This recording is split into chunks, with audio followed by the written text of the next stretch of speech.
माझ्या प्रेमापोटी सगळे मान्यवर कोणीच नाहीयेत असं मला वाटतं, कारण पहिल्या खुर्चीवर ज्यांची नावं आहेत ते कोणीच नाहीयेत पहिल्या खुर्चीवर. त्यामुळे आनंद काय वाटतो की माझ्या साठी आलेल्या प्रत्येक व्यक्ती किती महत्वाचा आहे हे मला कळतंय. आणि ज्या वेळेला तुम्ही सगळे येता ना तेव्हाच मला असं वाटतं की हा प्रकाशन सोहळा पूर्ण होऊ शकतो, हेच महत्वाचं आहे. आणि काय सांगू आनंद काकांबद्दल, काका जो आनंद दिलायत ना आयुष्यातला तो खरंच हे नाही काय त्याची कल्पना करू शकत. 9 वर्षापूर्वी खरं तर हे पुस्तक होणार होतं, तर मला असं वाटतं की जयश्रीताई म्हणाली त्याप्रमाणे की त्याच्यातले अजून पैलू राहिले होते म्हणून ते बहुतेक आत्ता झाले. पण ते घडण्यासाठी आनंद काकांनी जो प्रवास घडवला तो खरंच कमालीचा आहे. कारण काकी गेल्यानंतर काकींवर मला खरं पुस्तक करायचं होतं आणि ते पुस्तक करण्यासाठी मी ज्योती कपेले ताईंशी बोलत असताना ज्योतीताईंनी मला सांगितलं तू आनंद काकांशी बोलून घे. आनंद काकांशी बोललो तेव्हा आनंद काकांनी सांगितलं ठरलंय ना पुस्तक करायचं, उद्या येऊन मला भेट. आणि काकांची तब्येत बरी नसताना काका ऑफिसमध्ये आले, काकांनी सांगितलं मला पुस्तक करायचं हे फायनल आहे. आणि काकांनी एवढंच सांगितलं, माझ्या बकेट लिस्ट मधलं हे काम होतं आणि मला आनंद वाटतोय की हे स्वामींचे आशीर्वाद आहेत की तुमच्याकडनं आज ते पुस्तक होत आहे. आणि हा पुस्तक प्रकाशन सोहळ्याला आज सुनीलजी जेव्हा इथे आले तेव्हा मला आनंद असा वाटला, कारण माझी आणि सुनीलजींची ओळख ही याकूब मेमनला फाशी देण्यासाठी जी सह्यांची मोहीम मी केली त्यावेळेला मीडियामध्ये माझी मैत्रीण आहे आदिता लेले, तिने मला CNN IBN ला बोलवलं होतं आणि तिथे मी आणि श्रेयांश गेलो होतो. आणि त्यावेळेला आनंद काकांचं सुनीलजींचं नाव आलं आणि सुनीलजींना मी जेव्हा पहिल्यांदा भेटलो तेव्हा रात्रीची वेळ होती आणि त्याचा उल्लेख असा आहे, सुनीलजी अनेक तास माझ्याशी बोलत नव्हते, फक्त डोळ्यात डोळे घालून बघत होते, कारण बहुतेक ते माझ्या डोळ्यांमध्ये तो सगळा प्रवास शोधत होते.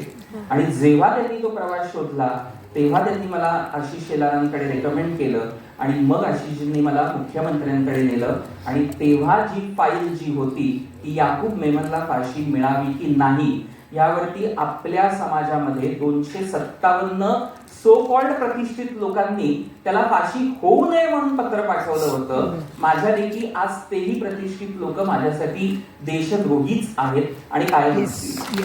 त्यामुळे त्याच्यावरती आम्ही कुटुंबियांनी फक्त आम्हाला सरकारने काय द्यावं, माझी आई त्याच्यात बॉम्ब ब्लास्टमध्ये गेली आहे म्हणून मला काय मिळावं ही माझी अजिबात अपेक्षा नव्हती. तर माझ्या आईचा देशद्रोहामध्ये हल्ला झालाय म्हणजेच आपल्या मातृभूमीवरती हल्ला झालाय हे जेव्हा आपल्या लक्षात येतं ना तेव्हाच हा लढा पूर्ण होऊ शकतो.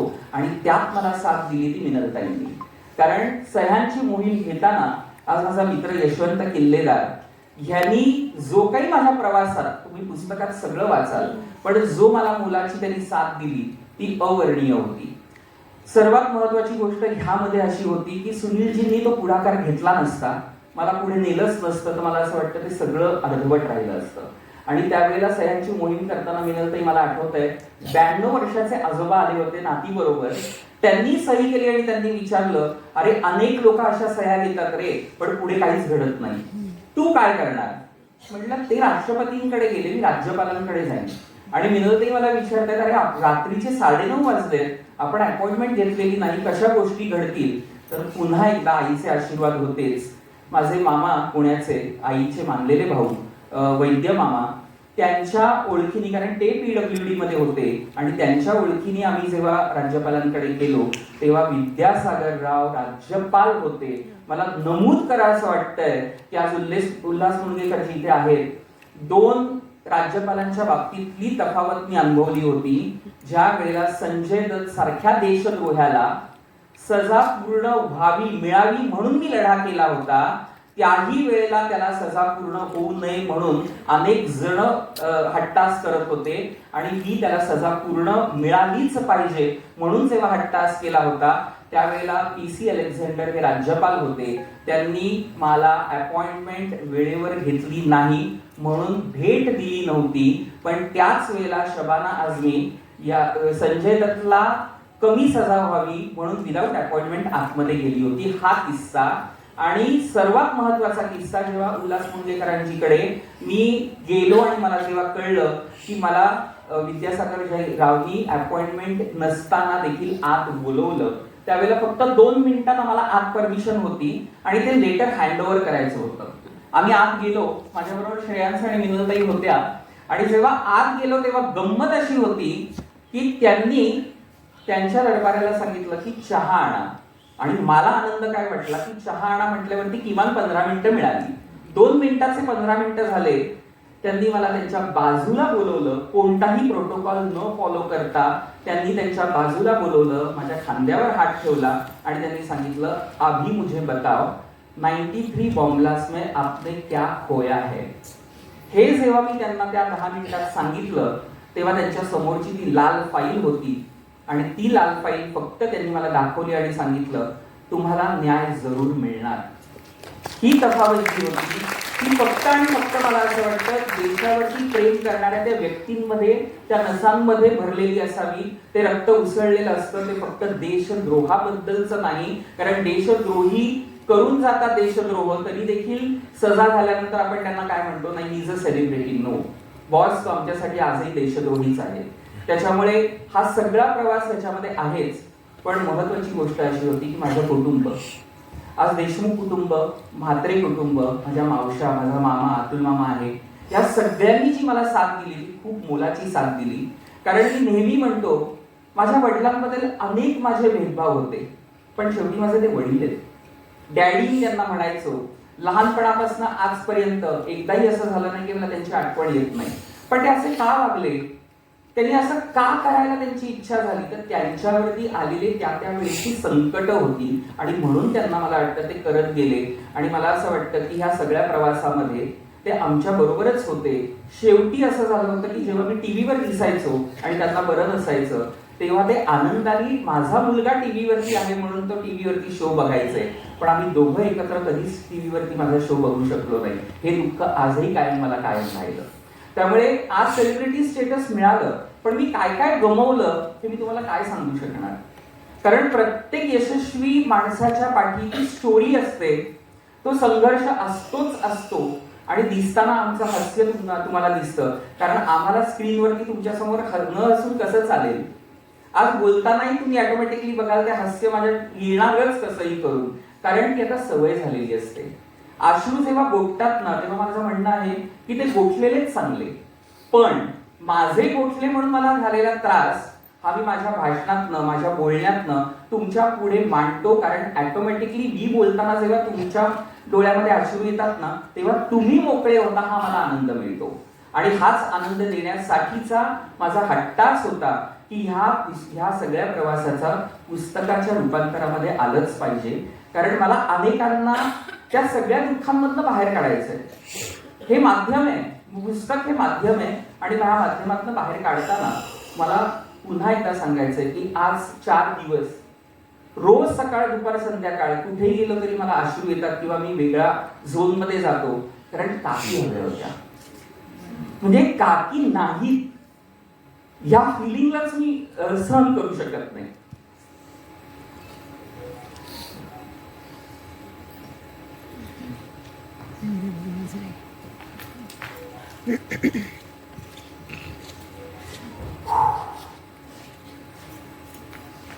पण ते आहेत.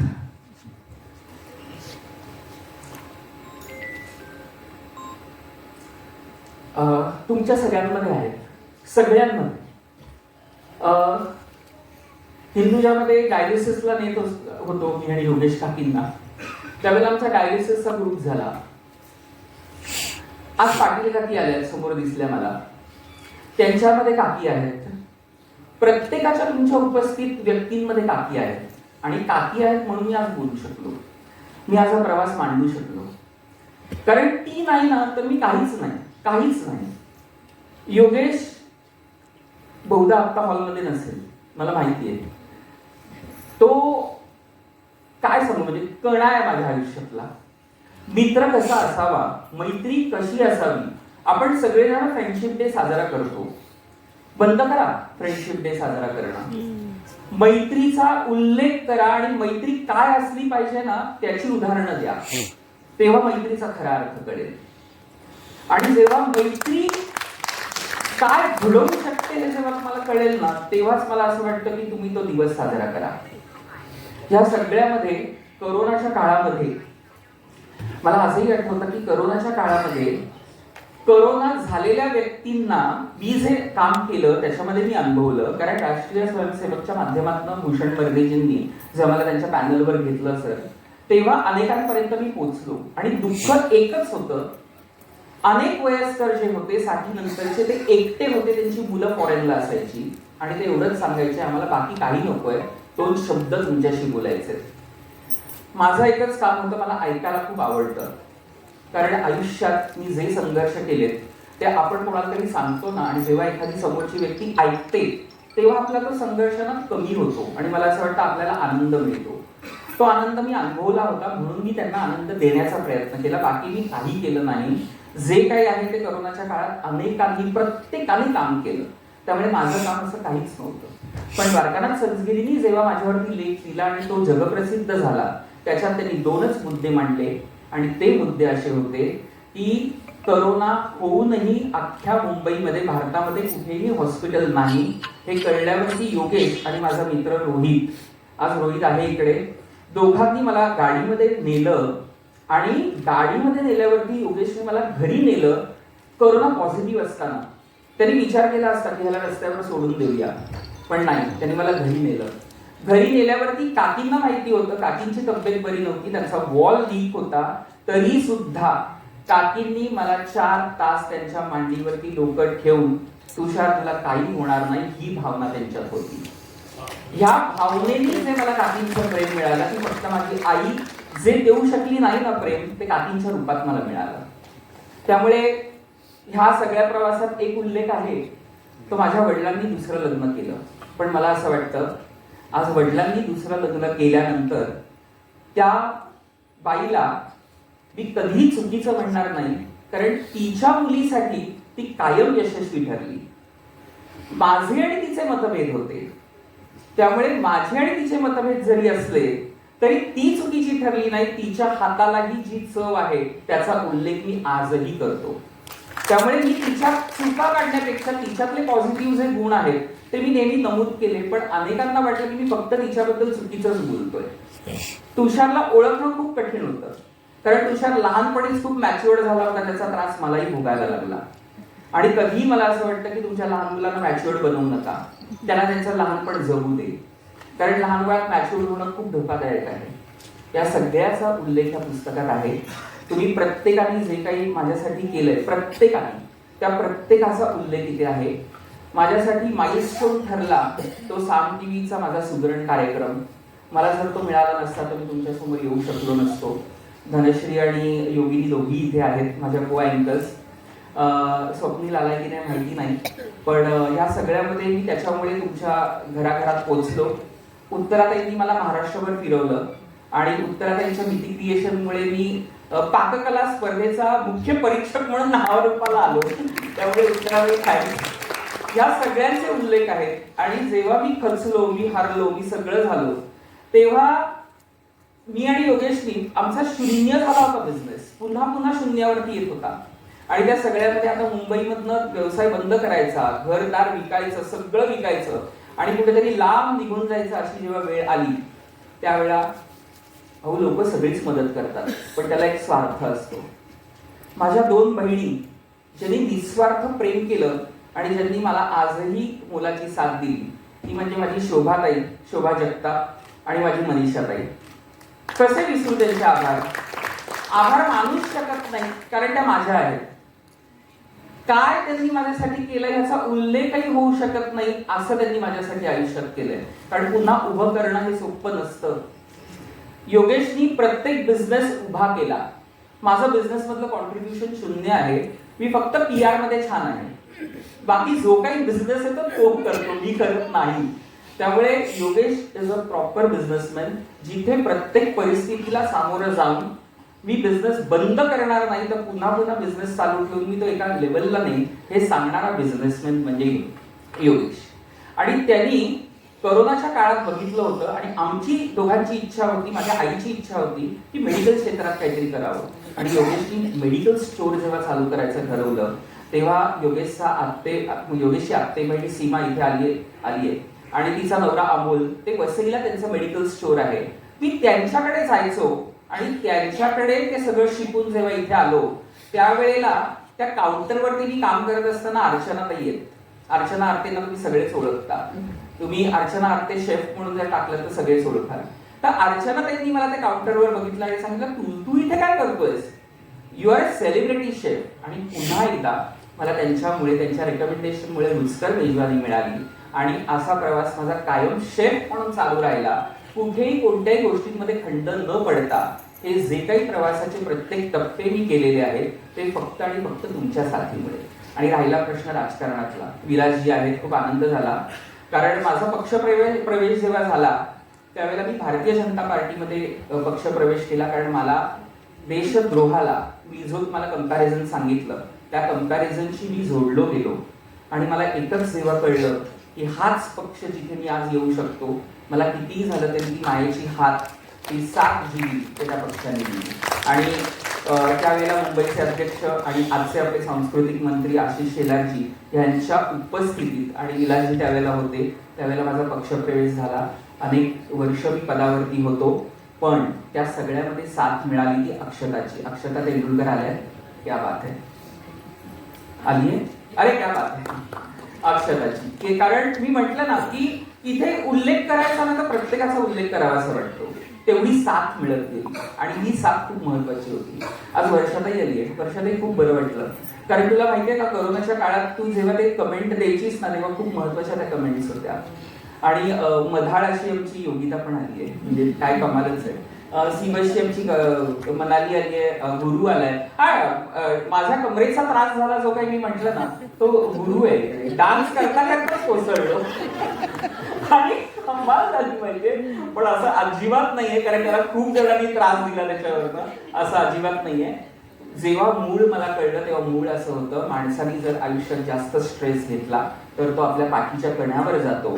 त्यामुळे स्ट्रेस जरूर घ्या, पण तो इतकाही घेऊ नका की तुमच्या जीवावरती हानी होईल. त्यामुळे तुम्हाला सगळ्यांचे खूप खूप आभार. पुस्तक जरूर वाचा. पुस्तकामधले प्रत्येक पैलू हे तुम्हाला खूप महत्वाचे आहे. माझा स्वतःचा हट्टास हा आहे, माझ्यासाठी पुस्तक घेऊ नका, पुढची पिढी घडवण्यासाठी पुस्तक घ्या. ते इतरांपर्यंत पोहोचवा. तुम्ही स्वतः जेव्हा वाचाल तेव्हा तुम्हाला कळेल.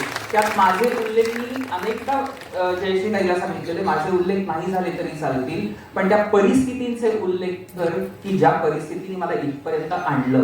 कारण हा सगळा प्रवास जर घडलाच नसता, तुम्हाला माहिती आहे स्वामींचं एक वाक्य असतं, माझ्या पंथात जो येतो जोपर्यंत मी त्याला रडवत नाही, रडवल्याशिवाय तो सहन करत नाही, आणि सहन करत करत जोपर्यंत जिंकत नाही तोपर्यंत तो माझा भक्त नाही. स्वामींच्या रोज मठात जाऊन आपण त्यांना प्रार्थना करायची आणि स्वामींना म्हणायचं मला काहीतरी द्या. अजिबात जाऊ नका, उद्यापासून बंद करा. स्वामी अजिबात म्हणत नाही भाई इथे आहेत.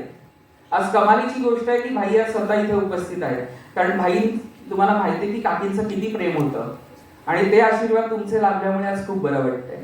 त्यामुळे मला प्रत्येकाचा उल्लेख करणं शक्य होत नाही, पण एवढंच सांगेन की खूप खूप धन्यवाद. तुम्ही इथे आलात. पुन्हा एकदा देशमुख कुटुंबीय, म्हात्रे कुटुंबीय, माझे मामा कुलकर्णी कुटुंबीय आणि माझा सगळा मित्रपरिवार, आणि पुन्हा एकदा आनंद काका, आयुष्यातला आनंद दिलात. आणि सुधीरजी तुम्ही तर कमाल केली. जगभर फिरतायत ते, तुम्ही पोस्ट बघू शकाल त्यांच्या. दिल्लीवरनं काल फ्लाईट पकडून ते कार्यक्रमाला वेळेवर उपस्थित राहावं म्हणून आले, आणि आज वेळेवरती ते इथे येणं आणि माझ्यासाठी उपस्थित राहणं हे किती भाग्याची गोष्ट आहे आणि किती कमी लोकांनाही लागते हे तुम्हालाही माहिती असेल. पण आज सगळेजण आहेत. मंजिरीताई हाय. त्यामुळे सगळ्यांना हाय आणि सगळ्यांना खूप खूप धन्यवाद.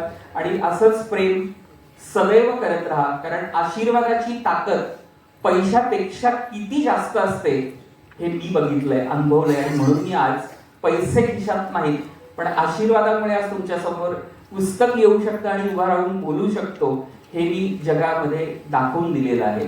त्यामुळे पैसा जरूर कमवा, पैशाशिवाय काहीच नाही होऊ शकत, पण आशीर्वादाशिवाय काय मिळू शकत नाही हे आज मी तुम्हाला दाखवून दिलंय. ते आशीर्वाद कमवलेत ना तर तुम्ही सगळं जिंकू शकाल. रणखाम साहेब तुम्हाला विसरूच शकत नाही, आणि तुम्हाला 2 शब्द बोलायचे ते मलाही माहिती आहे.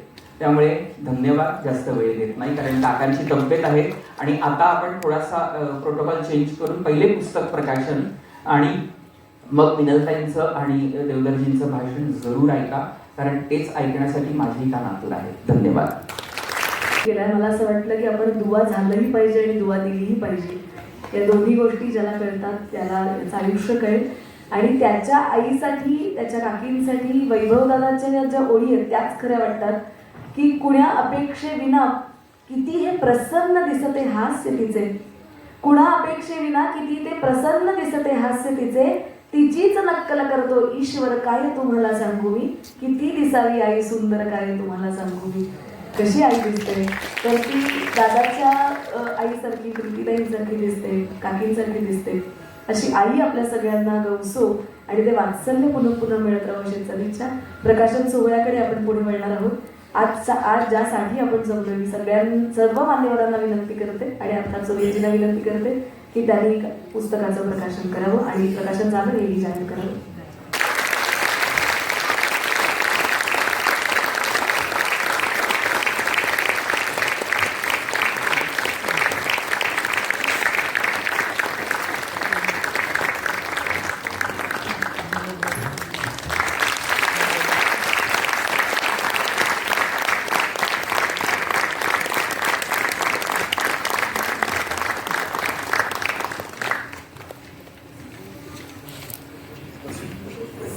म्हणू एनर्जी म्हणू काय म्हणू, या व्यक्तीविषयी एवढंच सांगता येतं. नवीन काळे यांची छोटीशी गोष्ट आहे. गोष्ट म्हणण्यापेक्षा घडलेला प्रसंग असा आहे की एकदा बस स्थानकावर उभे होते, बस आली, थांबली आणि बसमध्ये त्याला चढता येईना, तो अस्वस्थ होत होता. बटन दाबलं तरी दार उघडे ना.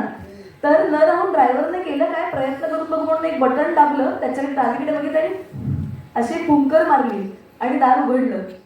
तर त्याला इतकी गंमत वाटली, तो म्हणाला क्या बात है, बस चालक इतका कमाल होता. तो म्हणला दादा बटन तर 100 वेळा दाबत होतो, वाटलं फुंकर मारून तर बघू, चुकून फुंकरेने बटनाचं काम केलं तर बरोबर होईल. अशी फुंकर या स्त्रीनं अनेकांसाठी घातलेली. अनेकदा एक लक्षात घ्या, बस चालक हा शेवटी विश्वचालक सुद्धा तसाच असतो.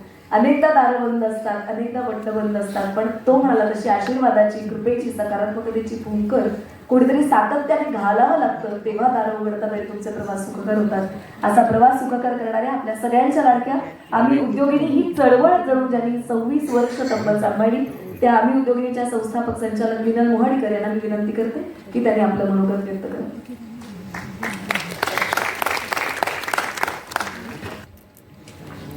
व्यासपीठावरील सर्व मान्यवर, सुनीलजी देवधर, आनंद काका, कारण ज्यांच्यामुळे आज हे पुस्तक तुमच्यापर्यंत पोचणार आहे ते आनंद लिमये, जयश्रीताई देसाई माझी जवळची मैत्रीण, योगेश, कारण योगेश नसता तर आपल्याला म्हणजे योगेश आणि काकी किंवा म्हात्रे कुटुंबीय यांच्यामुळेच आज आपल्याला तुषार भेटतोय. त्याचप्रमाणे तुम्ही सर्व प्रेम करणारे, त्याच्याबरोबर त्याच्यावरती अपरंपार प्रेम करणारे सर्व मित्रमैत्रिणी आणि माझी अनघाच्या बाबतीत तर मी म्हणेन की तिच्या तोंडातच सरस्वती आहे. अनघा जे बोलते ना ते इतकं सुंदर बोलते की आम्ही उद्योगिनीच्या कार्यक्रमाच्या वेळेला तर लोक भाषण विसरून जातात आणि अनघाचंच बोलणं ऐकत राहतात. म्हणजे खरोखर ती प्रत्येकावरती अप्रतिम बोलते. म्हणून ती अनघा व्यासपीठावर आहे. पुन्हा केतकी आणि तिची छोटी ह्या गाण्याच्या याला आलेले आहेत. म्हणजे हा कार्यक्रम, हा मी तर म्हणेन हा आपला घरचा कार्यक्रम, अजिबात हा परक्याचा कार्यक्रम नाहीये. आणि तुम्ही ज्या प्रेमाने आज आलात याबद्दल तुमचे पण खूप खूप आभार. माझी आणि तुषारची ओळख यशवंत किल्लेदारमुळेच झाली. तो आणि तुषार हे दोघंही कोल्हापूरला यशवंत किल्लेदार यांच्या, म्हणजे मी माझ्या कामासाठी गेले होते आणि तुषार आणि यशवंत किल्लेदार हे दोघं यशवंतच्या आईचं काही दिवस करायचे होते, त्यासाठी हे दोघं जण आले. म्हणजे बघा, एका तुषारचा स्वभाव, एका मित्राच्या आईचे दिवसवार करायला तुषार कोल्हापूरला आला होता. पण म्हणतात ना की शेवटी तुमची एक भेट व्हायला सुद्धा कारण लागतं. आणि त्यामुळेच तुषार आणि माझी ओळख कित्येक वर्षापूर्वी कुठे झाली तर कोल्हापुरात झाली. आणि त्यानंतर त्याच वेळेला बहुधा तुषारला उद्योगश्री अवॉर्ड मिळालं होतं आणि ते अवॉर्ड मिळाल्यानंतर आमची मैत्री घट्ट झाली. म्हणजे आम्ही सतत भेटत राहिलो, कारण शेवटी मी उद्योजकांबरोबर काम करणारी असल्यामुळे आम्ही ह्या ना त्या कारणाने व्यासपीठावरती भेटत राहिलो. नंतर आम्ही उद्योगिनीतर्फे सुनीलजी आम्ही दरवर्षी कार्यक्रम करतो आणि तो कार्यक्रम बेसिकली उद्योगिनींसाठी होता. मला वाटतं तुषार इज द फर्स्ट पर्सन आम्ही उद्योजकाला अवॉर्ड दिलं, कारण का त्यांनी जे काही कष्ट सोसले होते त्या कष्टातून तो पुन्हा पुन्हा उभं राहत होता. आणि त्या याला अवॉर्ड देण्याचं कारण मी तर असं म्हणते, वेगळ्या वाटेने जाणाऱ्या पुरुषांना सुद्धा आम्ही अवॉर्ड देण्याची सिस्टीम सुरू केली. उद्योगिनींना जेव्हा अवॉर्ड देतो मार्च महिन्यामध्ये, तुम्ही सगळेजण या, तुषार आणि मी तुमचं स्वागत करूच, परंतु 8 मार्चच्या आधीचा शनिवार रविवार, या वर्षीचा 7 March king George high school Dadar इथे प्रोग्राम असतो. हे सगळेजण आपल्याच कुटुंबातले आहेत, त्यामुळे अगदी मनीषा सुद्धा तिथे हजर असते. दादर मनीषा आमच्या बरोबरच असते. अशा वेळेला बेसिकली तुषारला पहिला अवॉर्ड दिलं, पण त्यानंतर अशा वेगवेगळ्या उद्योजकांना सुद्धा आम्ही अवॉर्ड दिलं. आणि त्याच्या आधी 1997 पासून आम्ही उद्योगिनी सुरू झालो, परंतु 1998 पासून आम्ही ज्या महिला पत्रकार ज्या महिलांबद्दल किंवा उद्योजकतेबद्दल लिहितात त्यांना आम्ही अवॉर्ड देतो 1998 पासून सातत्याने. आणि त्याच्यामध्ये जयश्री देसाई हिला सुद्धा एक पत्रकार या नात्याने अवॉर्ड मिळाले. त्यामुळे मी म्हणेन या व्यासपीठावर 2 आम्ही उद्योगिनीचे म्हणजे आमच्याच बरोबर काम करणारे व्यक्ती. मी तर म्हणेन आज तुषारचं वय आहे 46. शून्य बघितलेला माणूस या चरित्राच्या प्रकाशन सोहळ्यासाठी आपण जमलो. डॉक्टर तुषार प्रीती देशमुख याच्या जीवन कहाणीचं तो आत्ता बोललाय. तुम्ही त्यातले किंवा जयश्रीने सुद्धा कित्येक गोष्टी सांगितले. ते ऐकताना किंवा वाचताना खरोखर मी म्हणेन की कठीण परिस्थितीत तुषारनी जीवन जगला, परंतु त्याचं शब्दांकन केलंय जयश्रीताईंनी. इंडिया प्रिंटिंग प्रेस आणि इंकिंग इनोव्हेशनचे आनंद काका लिमये यांनी ही जबाबदारी इतकी छान, म्हणजे मी तर म्हणेन आनंद काका खूप खूप धन्यवाद. माझं आणि त्यांचं आणि जयश्रीताई आम्ही तिघही बोलत असतो मधनं. तर तुषारचं पुस्तक जून महिन्यामध्ये किंवा मे एंडला आमचं पहिलं बोलणं झालं आणि 3 महिन्यात जयश्रीताईंनी पूर्ण करून दिलं. हे पण किती. आणि त्यावेळेला जयश्रीताईंनी तुषारला बऱ्याच वेळेला तो भेटत गेले. मगाशी सांगितलं तसं त्याला जेवताना म्हणजे रादर जेवून आल्यानंतर त्रास व्हायचा आणि म्हणून मी म्हणेन जयश्रीताईंनी त्याला बोलकं केलं, कारण हे एक स्किल आहे. बोलतं करणं हे एक स्किल आहे आणि ते जयश्रीताईंनी केलं.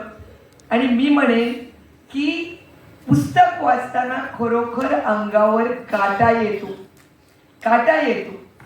आणि हे काम जयश्रीताईंनी पुस्तकाचं उत्तमरित्या, Jayashree hats off to you.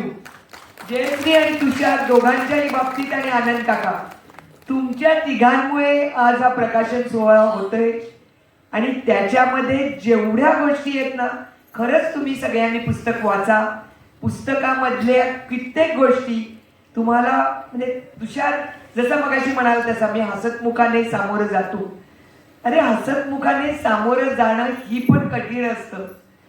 आई गेल्यानंतर आता आज 5 नोव्हेंबर, आज आईचा वाढदिवस, त्याचा तो पण अट्टहास होता की आजचाच दिवस आपल्याला पाहिजे. म्हणजे तुषारचं आईवरती किती नितांत प्रेम आहे असं मी म्हणेन. फक्त 38व्या वर्षी 38च वर्ष लाभलेली आई 12 मार्च 1993 अचानक बॉम्बलास्टमध्ये जाते काय. आणि एक 13 वर्षाचा मुलगा अचानक, जी आई रोज आपल्याला भेटत असते ती उद्या भेटत नाही. किती कठीण परिस्थितीत त्याला जावं लागलं. त्या आईला शेवट त्याला मिठी मारायची होती, ती मिठीही मारता आली नाही. कुलकर्णी मामा इथे आहेत, त्यांनी आता खरंच आतमध्ये मला काही गोष्टी सांगितल्या ज्या पुस्तकात पण नमूद आहे. परंतु आईला जवळ करणं किंवा आईचा शेवटचं अंत्यदर्शन घडणं किंवा आईला अंत्यसंस्कार आईचे करता येणं हे प्रत्येकाला वाटत असतं. पण हे सुद्धा त्याला नाही करता आलं, कारण इतक्या विचित्र अवस्थेत ते शव आलेलं होतं की तुषार छोटा असल्यामुळे त्याला काहीच करता आलं नाही. आणि अशा वेळेला मी म्हणेन, या वेळेला भीषण बॉम्ब ब्लास्टमध्ये कितीतरी लोकांचा मृत्यू झाला, पण सगळे विसरून जातात. मगाशी जयश्रीताई म्हणाली तसं की आम्ही पत्रकार फक्त प्रेझेंटमध्ये जगत असतो. परंतु 20 वर्षानंतरही तुषारनी ती जी मोहीम राबवली, सह्यांची मोहीम, त्यावेळेला तुषार, आत्ता तू म्हणाला होता की द्वारकानाथ संजगिरींनी लेख लिहिला, पण मला ते पण आठवतंय द्वारकानाथ संजगिरींनी पण तिथे सही केलेली आहे. आणि या वेळेला मी म्हणेन दहशतवादी याकूब मेमनला फाशी देण्याची जी मोहीम, रादर फाशी देण्यासाठी सह्यांची मोहीम जी केली, आणि त्यानंतरच आशिषजींनी किंवा आपल्या संघ परिवाराने त्याला आपलंसं केलं. आणि त्यामुळे मी म्हणेन की संघ परिवाराची त्याला साथ लाभली. तुषारच्या आई गेल्यानंतर योगेश त्याच्याबरोबर सावलीसारखा होता, आणि तोच योगेश आणि त्याच काकी, आणि मी म्हणेन काका सुद्धा, कारण संपूर्ण कुटुंबात जरी काकींनी साथ दिली तरी काकांनी पण त्याला जवळ केलेलं आहे. आणि अशा वेळेला योगेश सावलीसारखा असताना या सगळ्या म्हात्रे कुटुंबियांनी त्याच्या आयुष्यात रंग भरले. तुषारची आई रंगपंचमीला गेलेली आहे, त्याच्या काकी या धुळवडीला गेलेल्या आहेत.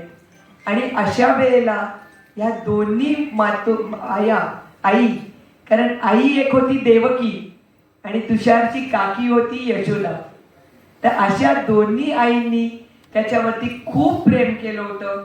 आणि म्हणून योगेश हा मित्र मी म्हणणारच नाही, तो भाऊ आहे त्याचा. म्हणजे असं प्रेम कोणालाच लावणार नाही असं मी म्हणेन. इतक्या सख्या भावाप्रमाणे त्यांनी प्रेम केलं.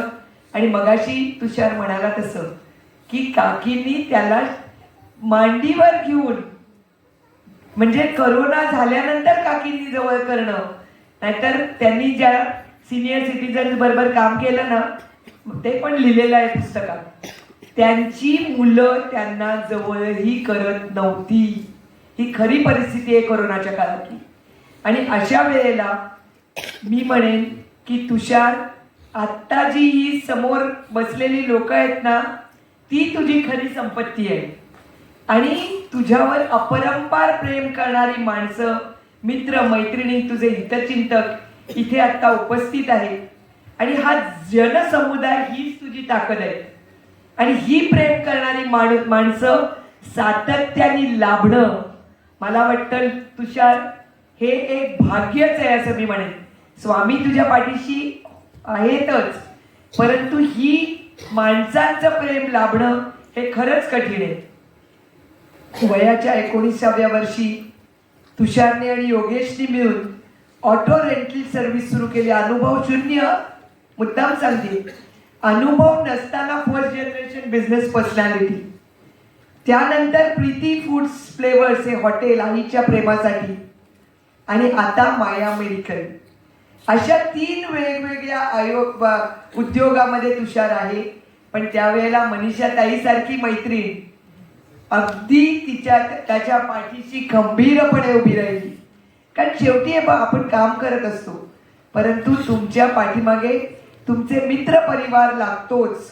मगाशी जयश्रीने सांगितलं त्याप्रमाणे की एवढं मोठं बिल आलेलं असताना आपल्या काही राजकारणी यांच्यामुळे कमी झालं, पण कमी म्हणजे किती, 21 लाख. आणि ते 21 लाख कसे गोळा झाले, तर आपल्याच या मित्रपरिवारांनी सगळ्यांनी, अनोळखी लोकांनीही पैसे भरले. आणि त्याच वेळेला काकींनी आणि तुषारनी शेवयाची शेवयाचा प्रकार करून, ॲक्च्युली सॉरी मला ते प्रॉडक्ट माहिती नाही आहे, परंतु त्या प्रॉडक्टमधनं 15 लाख रुपये मिळवले बघा. म्हणजे कशा वेळेला काय कराल आणि कुठे जाल. म्हणजे मी म्हणेन की हे जे आहे ना, हे जिद्द, त्याच्यात जिद्द आहे, कौशल्य आहे आणि निश्चयाप्रमाणे तो पुढे काम करत गेला. कष्ट करण्याची तयारी, हिम्मत आणि यामुळेच आकाशाला गवसणी घालत उंच भरारी घेत तो जात होता. खाली आला तरी घाबरला नाही. निरनिराळ्या सुखदुःखाच्या प्रसंगाला धीराने तोंड देत होता. काकींकडनं तो खूप काही गोष्टी शिकत गेल्या. रादर काकींचं स्वयंपाकघर आहे, त्याचंच स्वयंपाकघर होतं आणि तिथे शिकणारे कोठेही शिकतात, पण ज्यांना इच्छा असेल ना तीच व्यक्ती पुढे जाते. आणि म्हणून मी नेहमी म्हणते, आवड, निवड आणि सवड या 3 गोष्टी उद्योजकाच्या दृष्टीने महत्वाच्या आहेत. तुमची आवड असेल तर निवड तुमची बरोबर झाली तर तुम्हाला सवड मिळते. त्यामुळे या 3 गोष्टी तुषारमध्ये आहेतच. सातत्याने नवीन गोष्टी शिकत असताना प्रॉब्लेम्स हे येतच होते, परंतु या अडथळ्याच्या शर्यतीत तुषार तुझं उद्दिष्ट गाठायचं किंवा गोल आपण म्हणतो ना, गोल हे मी गाठणारच हे तू मनात ठेवलेलं होतंस आणि म्हणून ही शर्यत मी जिंकणारच ही त्याची मानसिकता होती. कारण जेव्हा त्याने जयश्रीताईला हे सगळं सांगितलं तेव्हा खरोखर इतका ओक्साबोक्षी तो रडला. परंतु खरंच कठीण होतं हे सांगणं, परंतु मी ही शर्यत जिंकणारच, कुठल्याही परिस्थितीत मी हार मानणार नाही हे म्हणणारा तुषार आता आपल्या बरोबर आहे. लोकांवरती निरपेक्ष प्रेम करून स्वतः बरोबर सर्वांना उभं करण्याची ताकद त्याच्याकडे आहे. प्रॉब्लेम्स नेहमीच येतात, परंतु आता तो म्हणाला त्याप्रमाणे हसत मुखाने तो सगळ्यांना सामोरा गेला. कोणी वाईट पण बोललं असेल पण त्याच्याकडे त्यांनी दुर्लक्ष केलं. आणि म्हणून मी म्हणते की भिऊ नकोस, मी तुझ्या पाठीशी आहे असे सांगणारे स्वामी समर्थ खरंच तुझ्या पाठीशी नाही, तुझ्या बरोबर आहे. आणि म्हणून आता पद्मजाताई आहे इथे, तिने गायलेला तारक मंत्र हा करोनाच्या काळात तो रोज ऐकत होता.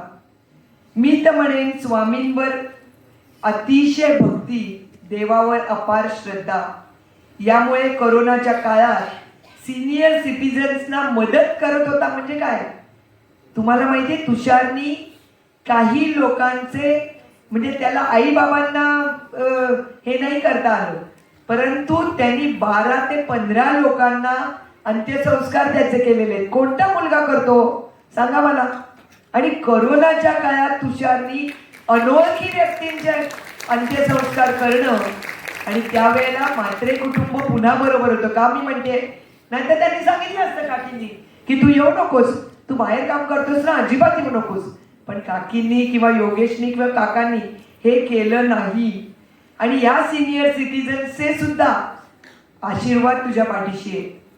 तुषार, मला वाटतं कोरोना झाल्यानंतर 2 महिने तू हॉस्पिटलमध्ये होतास. त्यावेळेला डॉक्टर पण काय म्हणाले माहितीये, तुझ्या पॉझिटिव्ह दृष्टिकोनामुळेच तू आमच्या समोर आलेला आहेस. प्रॉब्लेम्स येत होते, तब्येतीमध्ये चढ उतार होत होता, पण हे सगळं होत असताना तुझ्यामधल्या पॉझिटिव्हिटीमुळे आणि स्वामींनी तुला त्या कठीण परिस्थितीत तुझं रक्षण केलेलं आहे. मी तर म्हणेन वेगवेगळ्या TV चॅनल्सच्या माध्यमातून, तू कुकरी शोजच्या माध्यमातून, पेपरमधील लिखाणामधून तो अप्रतिम लिहू शकतो बरं का. आत्ता सुद्धा त्याचं लिखाण चालू आहे. तर अशा तऱ्हेने तो सेलिब्रिटी शेफ होताच, पण एक उत्तम लिखाण म्हणजे पत्रकार सुद्धा आहे.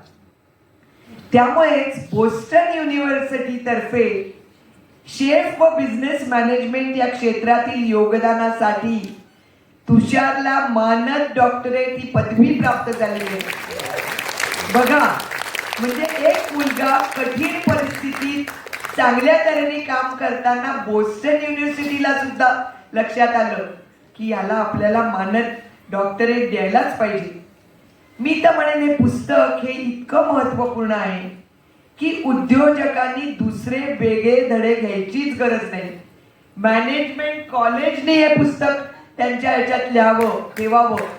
आणि म्हणून मगाशी मला वाटतं काका म्हणाले तसं जयश्रीताई पण उत्तम ट्रान्सलेटर आहे मला माहिती आहे.